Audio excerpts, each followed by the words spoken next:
дека сме денес да го изразиме својот револт заради загадениот воздух со кој се соочуваме повеќе од 200 денови годишно. Бројките кои што ги покажуваат мерните станици се повеќе од алармантни. Ние на ниво на општина Аеродром ја почнавме оваа голгота пред 2 месеци од прилика. Ги повикувавме таму надлежните на таа општина кои што 4 недели поред не игнорираа, така речи. Затоа решивме да направиме нешто на ниво на Скопје, а следната недела правиме нешто и на ниво на целата држава. Ќе се собереме да кажеме нешто против институциите или против оние кои што сметаат дека треба да ни се најдат и да ни помогнат во овие лоши статистики со кои што се соочуваме. Значи зборуваме за четворица, за 4 личности, 4 граѓани на Македонија кои што го губат својот живот за сметка на енормно загадениот воздух кој што сите го дишаме. Секој ден. Значи зборуваме за 1400 смртни случаи кои што се случуваат на годишно ниво. Мислам, тоа се премногу алармантни бројки. Мора да се превземе нешто во врска со ова. Ги повикуваме, значи, надлежните, Министерството за животна средина, одговорните на општините. Значи сите оние кои што се на било каков начин инволвирани во ова, да најдат и да пронајдат мерки. Значи постојат толку многу краткорочни и долгорочни мерки за кои што ние ќе разговараме и кои што многу добро ги знаеме. Меѓутоа, значи тоа ако се сака може да се случи од денес па натаму веќе да имаме почист воздух во градот, да не се лажеме.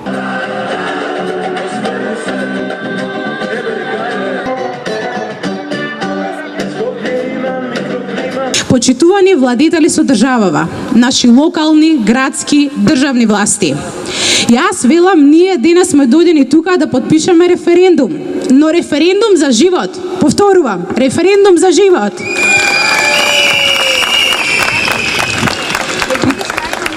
Ве молиме, спасете не од загадувањето, спасете не од денес, од сега и во вечни векови.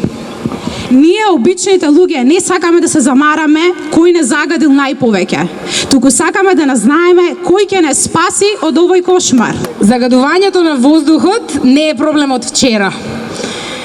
Трае со години. И стално некој прашува кој не труе, кој не труе. Може би прашањето треба да биде кој треба да го спречи оној кој не труе. Имаме надлежни институции на кои евиденцијата за загадување им ја работа, им ја законска обврска, им ја должност. Тие ги поседуваат податоците, инспекциите и тие треба да казнат, спречат и да го сведат загадувањето на минимум. За тоа ги плаќаме ние. Така е.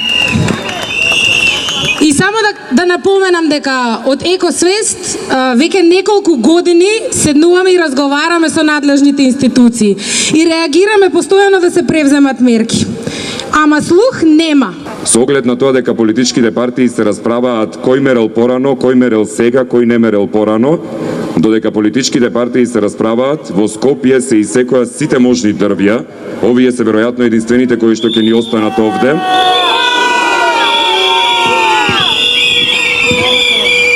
Само една весела математика околу дрвјата и околу мерките кои што Игор ги кажа и на почетокот. Во однос на итните мерки, препорака е веднаш да се засадат дрвја, ама дрвја кои што се веќе фатени, дрвја кои што се веќе пораснати, да се извадат од шумите и дел да се стават веднаш да се обноват дрворедите по булеварите. Значи подитно да се вратат дрворедите на булеварите, бидејќи откако се проширија булеварите, што во суштина го сметаме за добар чин, но од тогаш наваму последниве 4 до 5 години смогот е неподнослив и загадувањето е се поголемо во последните 5 години.